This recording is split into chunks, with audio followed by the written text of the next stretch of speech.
So hello everyone, I'm Debprosit, a second year MBA student from AIIMS Bhopal. So last time we were continuing with the chapter Principles of Inheritance and Variation, which was chapter number 4, and it dealt about Mendelian laws of inheritance and other laws of inheritance. So we were at 4.5 pleiotropy. We finished pleiotropy. So today we'll start from 4.6 sex determination.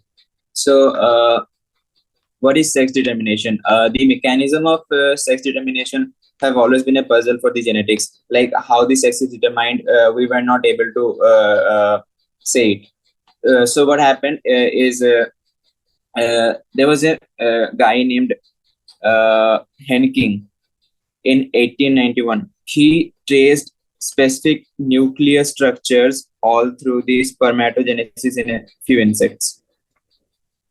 And it was also observed that 50% of the sperms received that structure and 50% did not.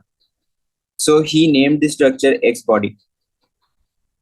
And later we found out that the X body that Henking was talking about, it was in fact a chromosome. In fact, it was a sex chromosome, which was important for determination of sex of the organism. And it was given the name X chromosome. And it was observed that the Henking found, in insects, Henking's study was on insects, and in insects, the sex determination mechanism was XO type. And what do I mean by XO type is their eggs, the female gametes bear additional X chromosome besides the other chromosomes. So what happens in insects is, suppose there are 4 autosome pairs. So male gamete and female gamete. So male gamete will have 4 autosomal pairs plus 0 sex chromosomes, 0 0. And female gametes will have 4 autosomal pairs plus 1 extra X chromosome. And that's why this mechanism is known as exotype, where all eggs bear an additional X chromosome, and that determines if the gamete will be female or male. And sorry, this is not gamete, this is female. Sorry, there won't be O. Okay, because in gamete only one pair is coming. So the male gamete is 4 plus O type, and female gamete will be 4 plus X type. And here you can see that eggs fertilized by sperms having an X chromosome become female, and those fertilized by sperms that do not have an X chromosome become males. So what happens in insects is males form sperms. 50% of sperms have the X body and 50% does not have anything. And female produces egg. And now the sperms, if the X chromosome containing sperm fertilizes the egg, the resultant zygote will have all autosomes, nothing. And if the other 50% fertilizes the egg, then the genotype would be all autosomes plus 0 0. And they become males. They turn out to be males, and zygotes with this genotype turns out to be females. So this is the mechanism of sex determination in insects, and it is also known as XO type. And this X chromosome is known as sex chromosome because it was determining the sex of the organism. And the rest of the chromosomes were autosomes. They had no role in sex determination. So grasshopper is an example of XO type of sex determination, in which the males have only 1 X chromosome besides autosomes, and whereas females have a pair of X chromosomes.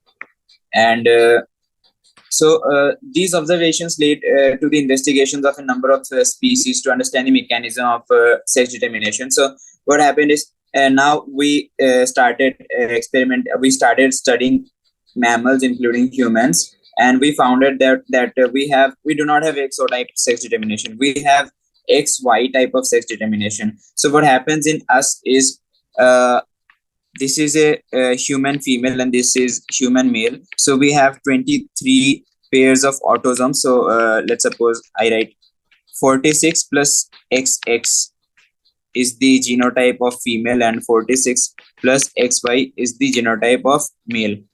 So what happens during gamete formation is 23 plus X will be one gamete and another gamete will be 23 plus X in case of females, and in males 23 plus X will be one gamete and 23 plus Y will be another gamete. So it's a chance factor. So females are producing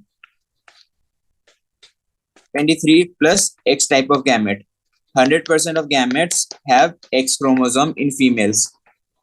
I mean eggs. And sperms, 50% of sperm has X chromosome and 50% of sperm has Y chromosome. So if sperm containing X chromosome fertilizes the egg, then the resultant will be 46 plus XX. And the zygote will turn out to be a girl or female.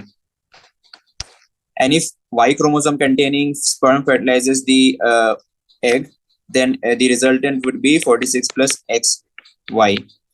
And the child would be a male.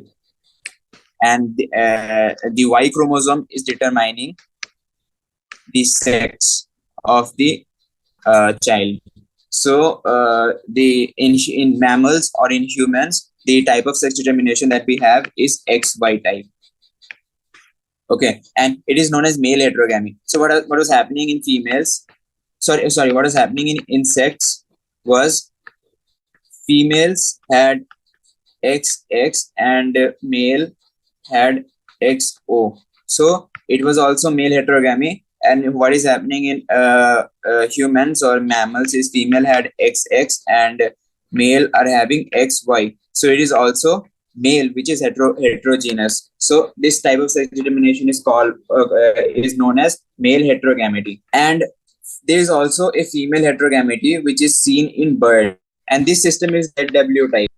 So what happens is female birds produce 50% egg with Z chromosome and with W chromosome, 100% sperms with Z chromosome. So if a sperm fertilizes the Z chromosome containing egg, the resultant will have ZZ. And if it fertilizes the egg containing W chromosome, the resultant will have ZW. So zygote would be female. And the female, it is known as female heterogamity, and it is ZW type of sex determination. And in sex determination in human, I already told how it happens. Male produces two types of gametes, one X and one Y containing, and female produces all of them. In female, all of them are X containing eggs. So if X sperm fertilizes the X egg, then the resultant would be a female, and if Y sperm fertilizes the X egg, then the resultant would be XY. So that is all what is explained in this part. So what have we learned yet is 3 types of sex determination. Starting with insect, exotype, then mammals, XY type, and then in bird, mammal or specifically, human, because birds are also mammal. And in birds, ZW type. These two were male heterogamety, and this was female heterogamety. And now sex determination in honeybee. So in honeybee, the mechanism is completely different.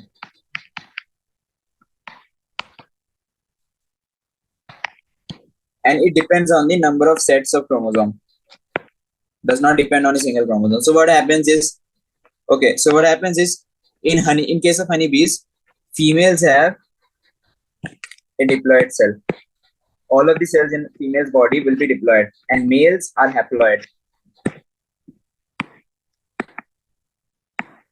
So every cell in a male body is haploid. They have only one set of chromosome. And in female, they have two sets of chromosomes. So a female undergoes meiosis to form gametes, and they form gamete.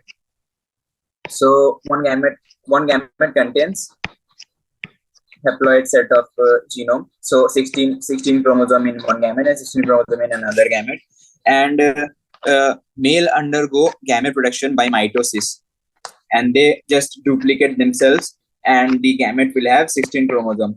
So now what happens is, if the egg is not fertilized, then it will remain haplontic, and if it remains haplontic, it will further develop into a male, and that's why males are haplontic in case of honeybees. And if egg is fertilized, if egg is fertilized, then the zygote would be diploid, and the diploids will further develop into female. Diploids are female, and out of female, who will be the queen and the worker bee depends on their diet. So here, from a union of a sperm and egg develops as a female, queen or worker. So queen and worker, all of them are female, and they all are diploid. They develop from fertilization, and unfertilized eggs develop as a male, which is or drone by means of parthenogenesis. So this is an important question. In which organism male is developed from parthenogenesis? The answer would be honeybee. And further, based on their diet, those who feed on royal jelly will turn out to be a queen, and those who feed normally, all of them will turn out to be a worker bee. So that is a different part. This is not that much important, but yeah, in honeybee, the sex determination depends on sets of chromosome. This thing is important, and this system is known as haploid diploid sex determination system. Males produce, and here males produce sperm by mitosis, and female produce sperm. Female produce egg by meiosis. And here, this is an important line which you can say, that males do not have father, and thus cannot have sons, but have grandfather and can have grandsons. So what does it means is, so here, this is a male.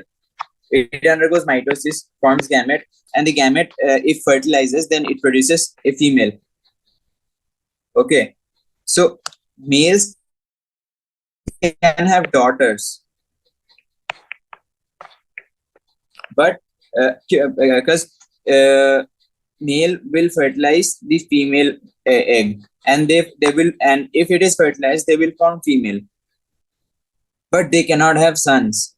And male does not have father, because this is a male, and how it is forming is by female. Female undergoes meiosis, forms gamete, and this gamete is just converted into male. So there is no involvement of a male in forming of another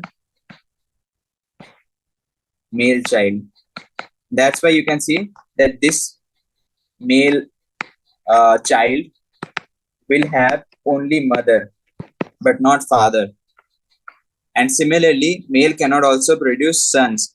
They might produce daughters, but not sons. And that's why it is written that males cannot do not have father and cannot have sons, but have a grandfather and grandsons. So this female is formed by fertilization. So half of the genes are coming from female, and half of the genes are coming from male. So here's an involvement of male, and this is a generation before. So what do we call? It will be a grandfather. So this male child does not have father, but this male child have a grandfather, and this male will also be a and this male will also be a grandson. So they can have grandfather and grandsons, and this is a very important line. So now the next topic will be mutation. So what is mutation? Mutation is actually alteration of DNA sequences, and it results in changes in genotype, and it might also result in changes in phenotype. And mutation is another phenomena besides the meiotic combination, recombination, what happens during meiosis, that leads to variation in DNA.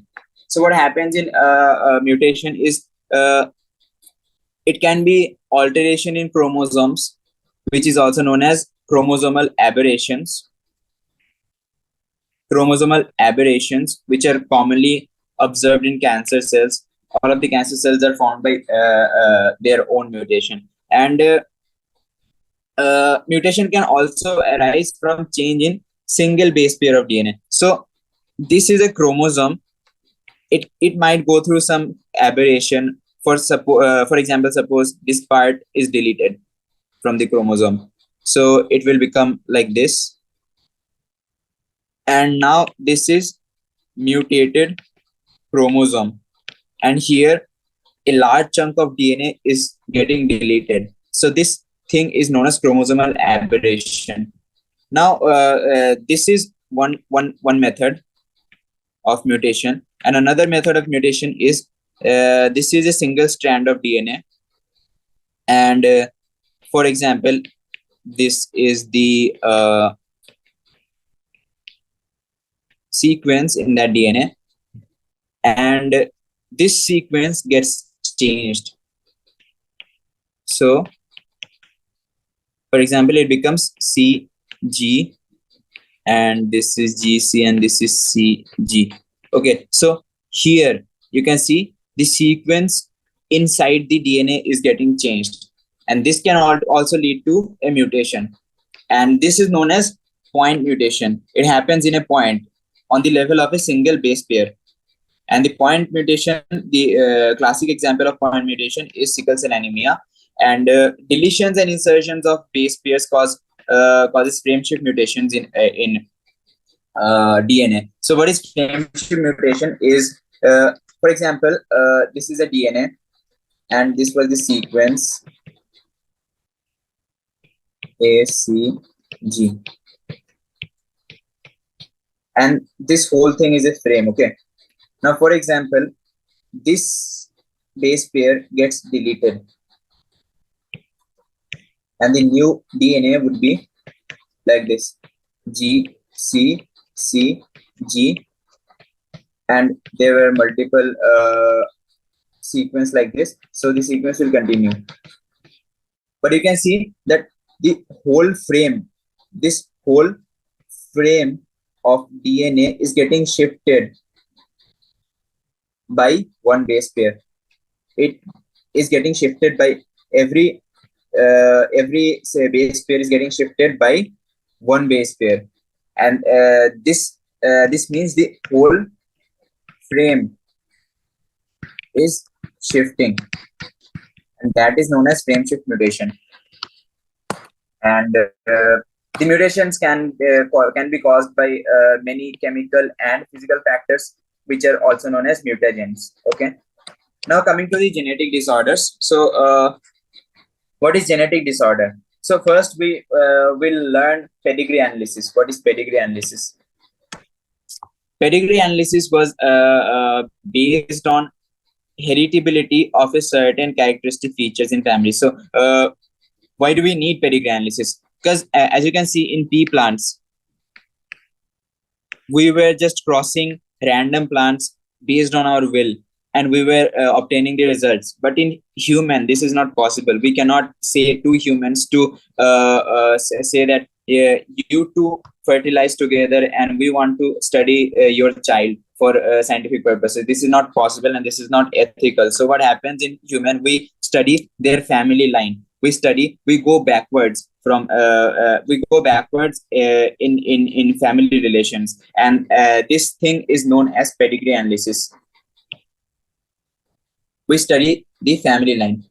So study of family history about inheritance of a particular trait provides an alternative. So this is an alternative approach to study the inheritance of certain traits, and such analysis of traits in several generations of family is called pedigree analysis. And pedigree analysis, in pedigree analysis, we study the inheritance of a particular trait and it is represented in the form of family tree over generations. And okay, that's it. And that's how and by studying the family tree or family history, we can trace the inheritance of a specific trait, abnormality, or disease. Okay. Now and these are some of the notations that we use in pedigree analysis. So a square box means male, a round means female, and this diamond shape means sex unspecified. And if it is filled with some color, then it means that affected individuals, and this thing shows mating, and this thing shows consanguineous mating. It means mating between relatives, or most commonly cousins, and pair. This means pair. This means their parents, and these are their child.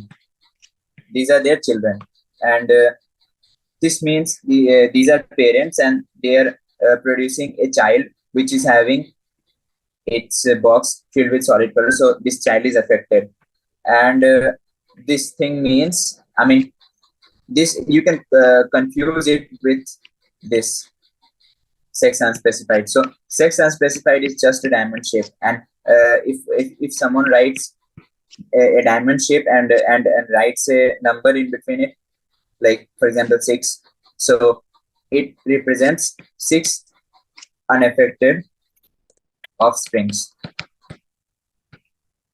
and this shows 5 unaffected offsprings. But this is not used in general purposes, so you won't probably see it being used in questions. So Mendelian disorders. So what is Mendelian disorders? So genetic disorders can be classified into 2 groups. One is Mendelian disorders and another one is chromosomal disorders. So Mendelian disorders are determined by mutations in single gene, or the mutations are at small level. Only a single base pair is getting mutated, or there is having some sort of change. So the entire the structure of entire chromosome is remaining unaffected, and that's why remaining unaffected, and it and the affected gene or the mutated gene follows the laws of inheritance that were provided by Mendel, and that's why these disorders are known as Mendelian disorders. And in chromosomal disorders, you can see massive chromosomal aberrations. Like, for example, suppose this part of chromosome, it will get deleted, completely deleted. That's it. And the new chromosome will be like this. This is chromosomal aberration. And some examples of Mendelian disorders are hemophilia, cystic fibrosis, sickle cell anemia, color blindness, phenylketonuria, thalassemia, etc. All of these are those in which only one base pair is getting affected, one base pair is getting mutated.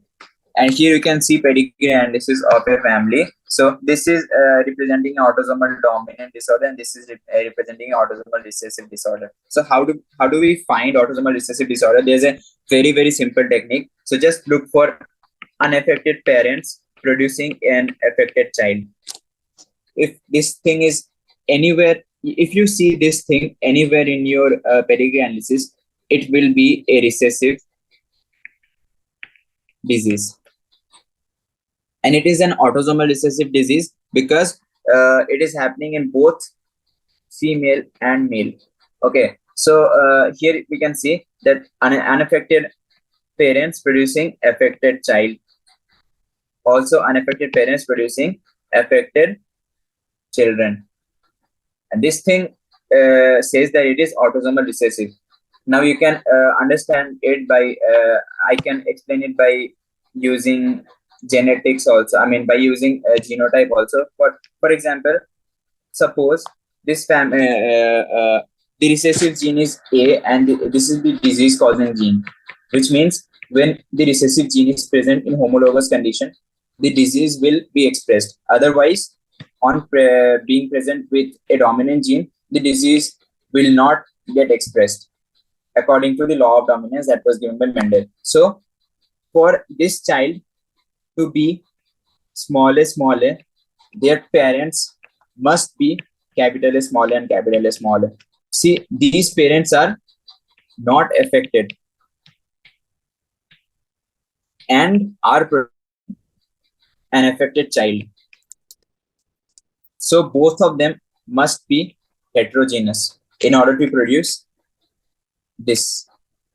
And that's the concept. And here it is an autosomal dominant representation of myotonic dystrophy. So you can explain, you can just understand it by this, that autosomal gene, this is the mutated gene, and this is causing disease.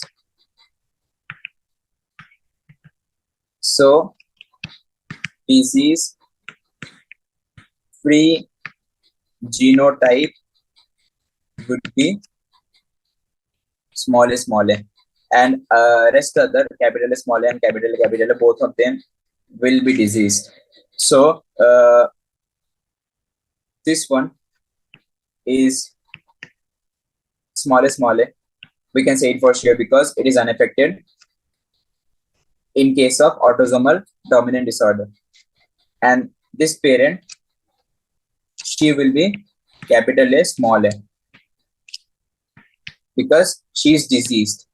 But look at this, among their children, not all of them are affected. So that's why she can't be capital A, because if she was homologous dominant, then all of their child would have had capital A small a type of genotype, and all of them would have been affected, but not all of them are affected. That's why we can say that this female parent is having an heterogeneous or heterologous chromosomal arrangement or heterologous genotype, and this male parent is having homologous recessive genotype, and their children are having all of the unaffected ones are having recessive homologous genotype, and all of the affected ones are having heterologous genotype or heterogeneous genotype. Okay. Now, the example of some diseases will discuss some of the diseases. So, starting with color blindness. Color blindness is a sex-linked recessive disorder, and the genes. I mean, there are certain genes in X chromosome which are mutated, and these mutated genes are recessive. So when these recessive genes are transferred to the next generation, the color blindness is produced, and it occurs in about 8% of males and 0.4% of females. And let us draw a diagram to explain it in a better way. So this is X chromosome, this is X chromosome, this is female, and this is XY of male. Okay. Now, for example, suppose X dash, this represents the mutated gene. So the mother is carrier and the father is. So what happens in during fertilization is there are 4 possibilities. One is X dash X, another one is X dash Y, another one is X dash S X, and another one is another one is X dash X. Wait a minute. One is X dash X, another one is X dash Y, and the next one will be just X and X, and another possibility will be XY. So these are 4 possibilities. So you can see among the female child, one will be carrier and she is unaffected. So for female to be affected, we need both of the X chromosomes to be mutated. Both of them should be X dash type. Unless this is happening, a female will never be colorblind. So for female to be colorblind, we need the father to be colorblind as well, because father should have X dash. If father is having normal X chromosome, female child will always have a normal X chromosome and she will never develop color blindness. But in case of male, as you can see, only one mutated X chromosome is sufficient to produce color blindness. So if the mother is a carrier, then 50% of the male child would be colorblind and 50% of the male child would be unaffected. And this is what is written here, that son of a woman who carries the gene, or means who is a carrier, has 50% chance of being colorblind. And that's what I expressed. I mean, that's what I that's what I drew here in form of a diagram. So the mother is not herself colorblind because the gene is recessive and the mother is carrier. It means mother is having heterologous genotype, and that means that its effect is suppressed by her matching dominant normal gene. So daughter will not normally be colorblind unless her mother is a carrier and her father is a colorblind. So this is what I said, that for a female to be colorblind, both of the parents should have at least one affected gene, at least one affected X chromosome. So that means that the mother must be a carrier and the father must be a colorblind. Now coming to hemophilia, the concept is similar to color blindness. This is also a sex-linked recessive disease, and so the inheritance will be similar to colorblind. So I'm not going to explain it here. So what happens in this, rather we'll see the phenotypic aspect. So what happens in this disease, a single protein that is part of a cascade proteins involved in the clotting of blood. So as we know that clotting of blood is a cascade process, several different reactions are linked together. So in these reactions, one single protein, which is factor 8, this single protein is mutated and the entire process is disrupted, and there is non-stop bleeding in case of any injury. The clotting does not occur rapidly, and this is what happens in hemophilia. And the possibility of a female becoming hemophilic is extremely rare because mother of such female has to be a carrier and the father has to be hemophilic. And hemophilic individuals individuals who are having the expressed phenotypes of hemophilia, they do not live to the later stages of their life.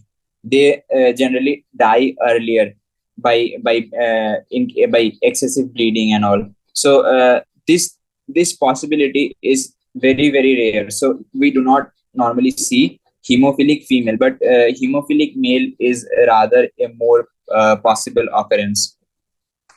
And the family pedigree of Queen Victoria shows a number of hemophilic descendants, and that's how we discovered the disease hemophilia also. So this is a part of history. You can search it on Google and read more about it, how the study of Queen Victoria family pedigree helped us in discovering the disease of hemophilia.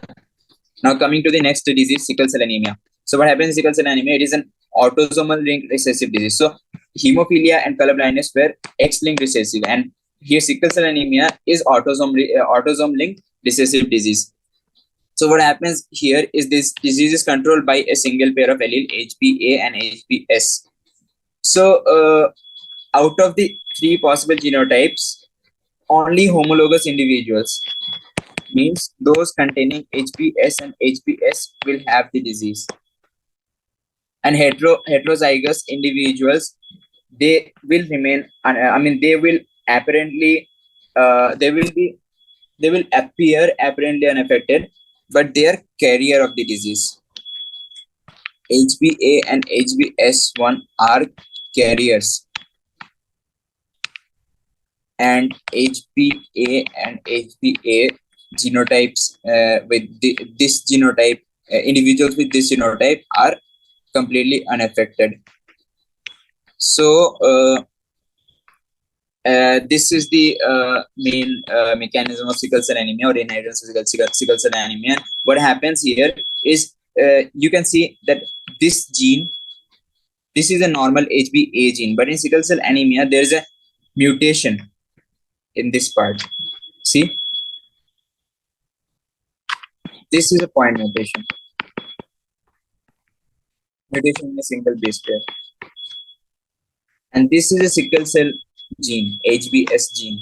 So the mRNA produced by this gene will be having a GAG codon. The codon is GAG, but the mRNA produced by sickle cell gene is having a codon GUG, and this is HbA peptide and this is HbS peptide. So in HbA peptide, at the 6th position, the amino acid is glutamine. But in the HbS peptide, at the 6th position, the amino acid is valine. All other amino acids are just like that. Only the amino acid at the 6th position is changed, and that is causing this major phenotypic change in RBC structure. So what happens is individuals who are having sickle cell anemia, they will have HbS peptide in their RBC, and HbS peptide, what happens when there is a condition of hypoxia? In case of hypoxia, these HbS peptide undergo polymerization, and when they undergo polymerization, the RBC becomes sickle shaped like this. Normally the RBC is this, but when there is hypoxic condition, these peptides will undergo polymerization, and the RBC will be like this, and it can create clots in blood vessel. It does not pass through the blood vessel efficiently, and it can clot the blood vessels and can cause several what should I say, complexities. Now coming to phenylketonuria. So what is phenylketonuria? It is an inborn error of metabolism. So there's an enzyme that converts phenylalanine into tyrosine. This is phenylalanine hydrolase. So in these individuals, the gene that is producing PA hydrolase enzyme, it is mutated, and the PA hydrolase enzyme is absent. So as a result, the phenylalanine gets accumulated and it is converted into phenylpyruvic acid, and phenylpyruvic acid further accumulates in brain, and it can cause mental retardation, and it can also be excreted through urine, and because it is absorbed poorly by kidney. Okay, so this is PKU or phenylketonuria. And coming to the next disease, thalassemia. This is another autosome linked recessive disease.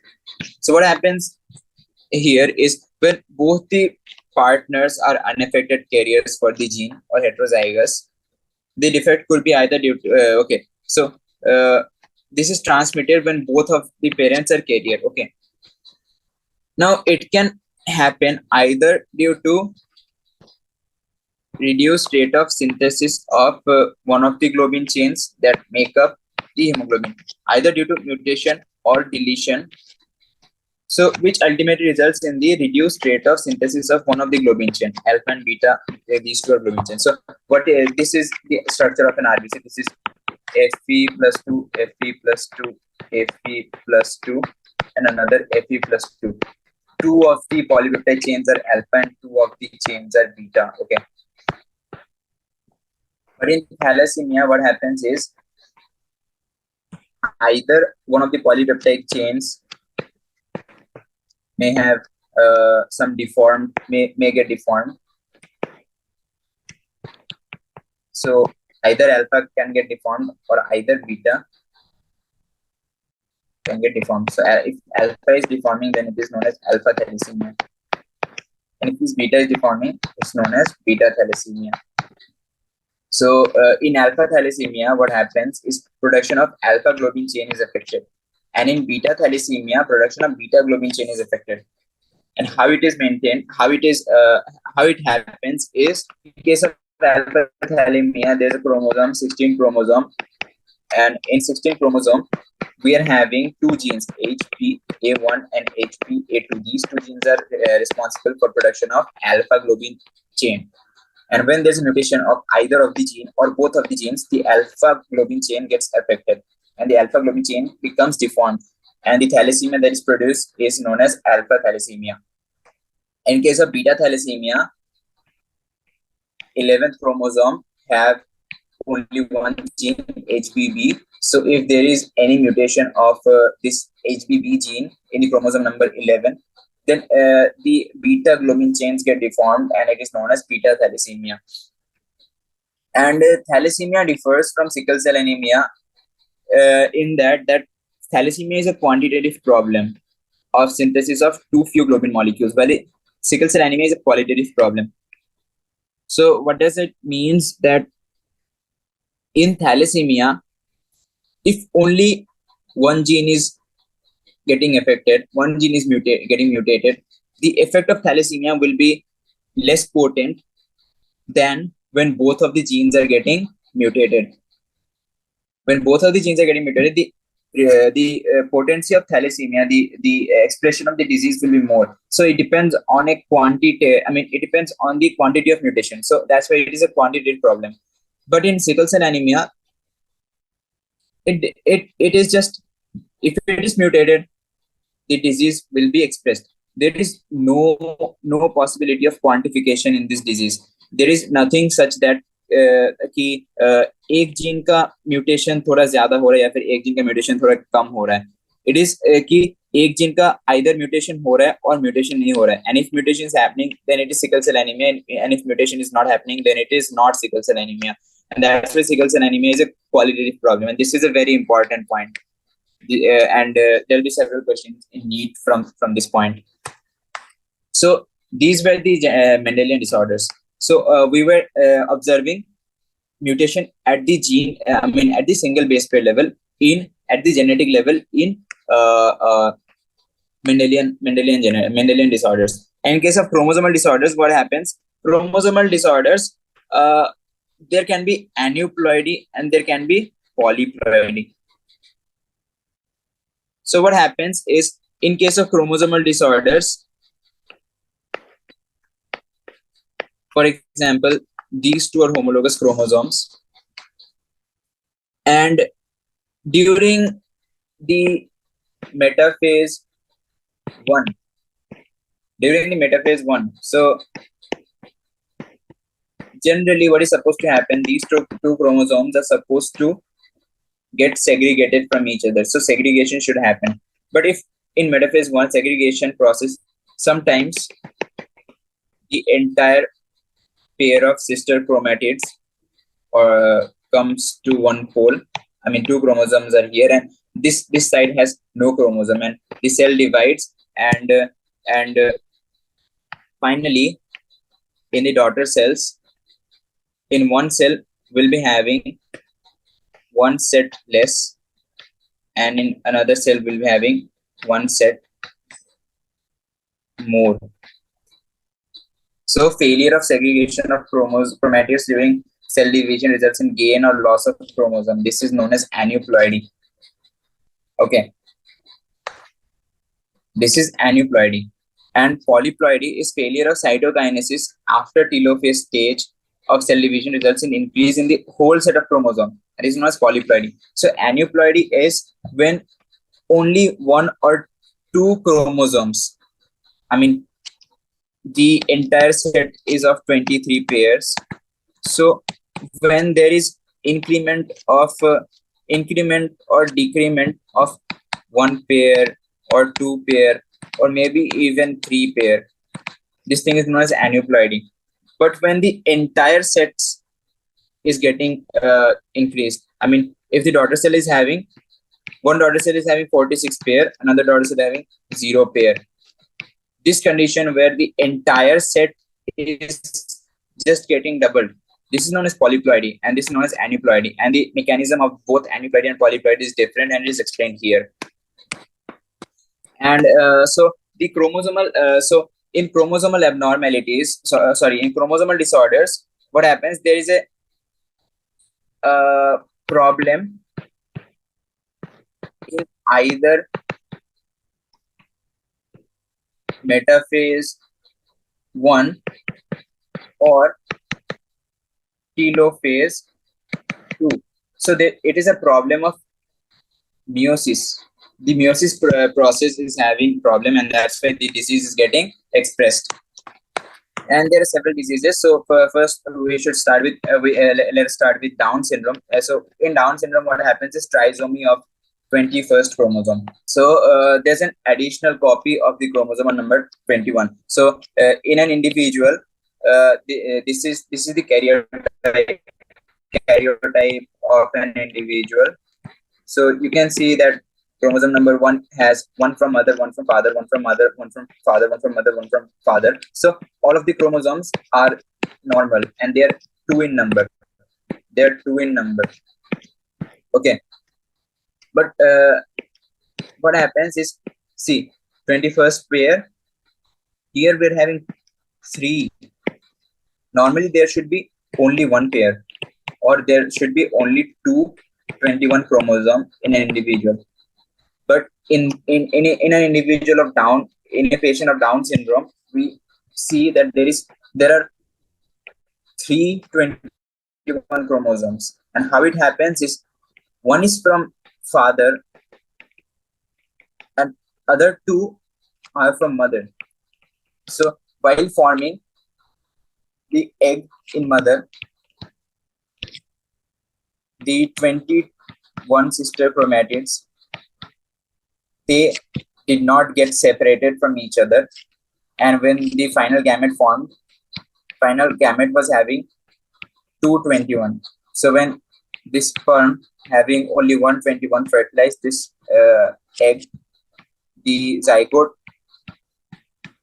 now have in total of 321 chromosomes. It can also be vice versa, where the father is producing the sperm having 221 chromosomes, and mother is producing egg having only 121 chromosome. So this is Down syndrome, and it was discovered by Langdon Down in 1866. And the examples, I mean, the features of this individual will have the individuals will have short stature with a small round head, furrowed tongue, palm is broad, physical and psychomotor and mental development is retarded, and this is the diagram. And in Klinefelter syndrome, something similar to this happens. I mean, this is a genetic disorder caused by non-disjunction of chromosome, and the individual is having XXY character, XXY type of chromosomal arrangement, and so it is having Y chromosome. So that means they're actually male, but they have 2 X chromosome. So there will be some phenotypic changes like gynecomastia, development of the breast, which is also known as gynecomastia, is expressed, and they will also be sterile. So this is the example of Klinefelter syndrome, and the genotype is XXY. And Turner syndrome. In Turner syndrome, what happens is, in such disorders, there is absence of 1 X chromosome. So in females, we generally have two X chromosomes, but when there is absence of an X chromosome, the genotype will be XO-type, and such females will be sterile, and ovaries will be rudimentary, and other features will, including secondary sexual characters, will also be rudimentary, and the patients are known as, this disease is known as Turner syndrome. So these were some chromosomal disorders, and there is the summary. So we finished the entire chapter. So what happened is we started with Mendelian genetics, and Mendel proposed laws based on his experiments on pea plants, and we saw some exceptions of Mendelian genetics also here, in form of incomplete dominance and codominance, and also the concept of inheritance of two genes, how a dihybrid cross happens, all the Punnett square, and how the law of independent assortment was given. So these were Mendelian laws, and we also came to know about the chromosomal theory, which was given by Sutton and Boveri for inheritance, and this box, which is particularly important. And this is chromosomal inheritance. And after that, based on the experiments of T.H. Morgan and Drosophila melanogaster, the sex-linked or the concept of linkage or recombination. So we learned about how linkage happens, what is a combination, and things like this. And after that, polygenic inheritance, which was basically human skin color or human height, how different, how multiple genes are affecting a simple A was just one character, and in pleiotropy, one gene was having multiple characters. So these two were something of contrasting to each other. And then we learned about sex determination in different insects, humans, and birds, and also in bees, honeybee. And after that, we went to mutation, then genetic disorders. We learned how to do pedigree analysis. We learned about Mendelian disorders. And after that, we learned about chromosomal disorders. And that's how the chapter ended. So let us solve the question answers of this. So let us solve the question answers. Okay. So first question is, mention the advantages of selecting pea plants for experiment by Mendel. So I explained it already, and as you can see in this answer, I have written the answer, because they show variable contrasting characters, they're bisexual, so we can produce breeding varieties, and all of the features. It is given very well in NCERT, and I have already discussed it, so this is done. Now differentiate between the following: dominance and recessive, homozygous and heterozygous, monohybrid and dihybrid. So all of this were explained in the chapter. So you can read NCERT, and I have written it here too. As you can see, dominance expresses itself irrespective of the presence of recessive allele, and in case of recessive, this does not happen. And also in homozygous means two similar allele for a trait, and heterozygous means two different alleles for a trait. And in monohybrid, as you can see, monohybrid means that only one contrasting character is taken while. In dihybrid, two contrasting characters are taken while crossing. And a diploid organism is heterozygous for 4 loci. So how many types of gametes will be produced? So this is the example. Diploid organism heterozygous for 4 loci. So this is just permutation combination. You can just write all the possibilities. Here I found the possibility of forming 8 gametes, so the answer will be 8. Now explain the law of dominance using a monohybrid cross. So this was so now the law of dominance. Explain the law of dominance using a monohybrid cross. So this was well explained in the chapter also, and I have explained it here too. That you take monohybrid characters and make a Punnett square. So and I have already shown how to make a Punnett square. So this will be the answer. Now define and design a test cross. Wait a minute. So define and so this is complete. And define and design a test cross. So we have already read the definition of a test cross. We use test cross to experiment the genotype of an organism. This is generally a cross between a dominant phenotype and a recessive phenotype. And this is the phenotypic diagram. I mean, this is the genotypic diagram of the test process. Okay, so this is the design of a test process. Now, using a Punnett square, work out the distribution of phenotypic features in the first filial generation after cross between homozygous female and heterozygous male for single locus. So this is it. Simple. They have. This is actually the question of a simple test cross, and they have asked us to make a Punnett square. So I made a Punnett square here, and you can see the ratio was calculated and everything of this. I mean, I have already discussed all of this in the chapter itself. Now, question number 7. Make a cross between these two genotypes and write the proportion of phenotypes of tall and green and dwarf and green. So this is the cross, as you can see, and we can divide it into two monozygous cross. So I have divided it into two monozygous cross, and and see the phenotypic ratio of tall and dwarf is 3:1, and the phenotypic ratio of yellow green is 1:1. Now, when we are combining both the characters, that the occurrence of tall and green both together, then we have to multiply the possibilities of both of these. So the possibility of tall plant is 3 out of 4. Possibility of green plant here is 1 out of 2. So upon multiplying, we're getting 3 out of 8. So the answer would be 3 out of 8 for tall and green, and similarly in dwarf and green. So possibility of dwarf plant is 1 out of 4. Of a yellow plant is 1 out of 2. So 1 out of 1/4 multiplied by 1/2, the answer would be 1/8. And this was already discussed by me in the chapter. It's chapter 2. And now coming to the next question.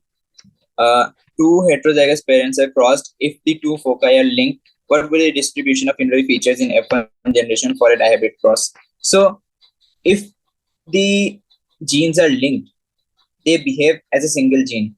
And we have also read that in the chapter while discussing linkage, that if two genes are present on a single chromosome, they're linked to each other and there is no recombination, then both of the genes will behave as a single gene, and the phenotypic ratio will be 3:1, and that is it. So whenever you see linkage is described, I mean linkage is written in the question, and there are 2, 3, 4 genes, but the question have specified that all the genes are linked. What will and are asking what will be the and there is no recombination that is written. So, and then you should consider all of the genes together as a single gene, and the phenotypic ratio will always be 3:1. This will always act as a monohybrid cross. When there are so the concept is when there is linkage and no recombination, the cross will behave as a monohybrid cross, no matter how many genes are involved. Now, question number 9. Briefly mention the contribution of T.H. Morgan in genetics. So it is already mentioned in NCERT 2, and I have written the points here that he used fruit fly. He gave the theory of linkage, and he proved that tightly linked genes shows less combination and recombination, and loosely linked genes showed higher recombination. Okay. Now, chromosome number 10. What is pedigree analysis? So I have discussed it today. What is pedigree analysis, and suggest how such an analysis can be useful. So pedigree analysis is the study of family history, and it helps in knowing the inheritance of a trait. It is further, I mean, it is very much important in case of humans, because in humans we cannot just perform the desired cross. We cannot just say to humans to cross among themselves, and we cannot just take their child in part of our study. So in case of humans, we take family history, and it can be used to know the characteristic of future generations too. We can just, we can trace the inheritance of a mutated gene or of an affected character. This is the significance of pedigree analysis. And how is sex determined in human beings? So I have already discussed it, that in human beings, sex determined by Y chromosome. Half of the sperms are having Y chromosome and half of the sperms are having X chromosome, and that's why if a sperm containing Y chromosome fertilizes the egg, the product will be a male, and if a sperm containing X chromosome is fertilizing the egg, the product will be female. I should not say product; it will be the offspring. So the offspring will be male or female. Okay. And question number 12, that a child has blood group O and a father has blood group A and mother has blood group B, then what will the genotype of parents? So child is having a blood group O. Okay. Child is having blood group O. It means child is having genes IO and IO. And father is having blood group A. Mother is having blood group B. For having O genes, would have at O gene, and father must have 1 and 2, and mother is IAIO, mother's is IBIO, and child is having genotype IOIO. So these are some simple questions that you can expect from this chapter. Now explain the following terms with example: codominance and incomplete dominance. So we have explained it in detail already. Codominance is when both the characters are present simultaneously, and incomplete dominance is when none of the character is present, but the dominant character is slightly repressed in the offspring. This is known as incomplete dominance. I mean, the dominance is not completely expressed. And example would be codominance is blood group IB. Blood group AB blood group. And example of incomplete dominance is flower color in Mirabilis jalapa or snapdragon. And question number 14, what is point mutation? Give one example. So I have shown point mutation. I have described point mutation today. In case of sickle cell anemia, point mutation is when a single base pair is mutated, and the classic example is sickle cell anemia, where we are having a point mutation of a base pair to U. So the GAG codon is getting changed into GUG codon, and at the 6th position, the GAG was producing glutamic acid initially in the unaffected individual, but now in the affected individual, GUG codon is producing valine, and this is the example of point mutation. And question number 15, who had proposed the chromosomal theory of inheritance? So the answer is Sutton and Boveri. And question number 16 mentioned any 2 autosomal genetic disorder with their symptoms. So we have read it today only, that one was phenylketonuria and another will be sickle cell anemia. And you know that in phenylketonuria, PA hydrolase enzyme is getting mutated, and that's why the phenylalanine is getting deposited, and it is converted into phenyl pyruvic acid. And phenyl pyruvic acid, when deposited in the brain, it is causing mental retardation, and it is also getting excreted through urine. And in sickle cell anemia, what is happening that RBC is getting affected, and RBCs are becoming sickle shaped when there is presence of HBS gene. The reason is the RBCs containing the individuals containing HBS gene are producing the polypeptide, producing a different polypeptide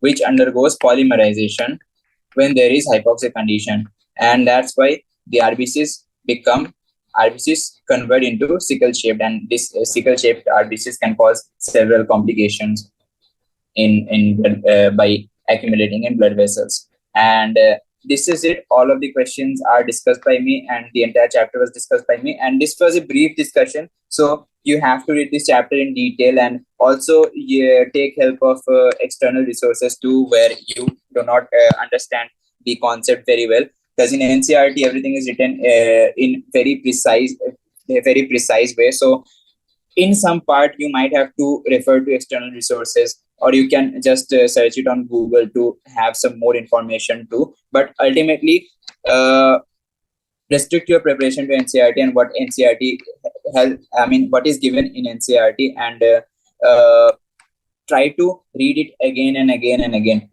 The more number of revisions you do, the better grip of that chapter you will have.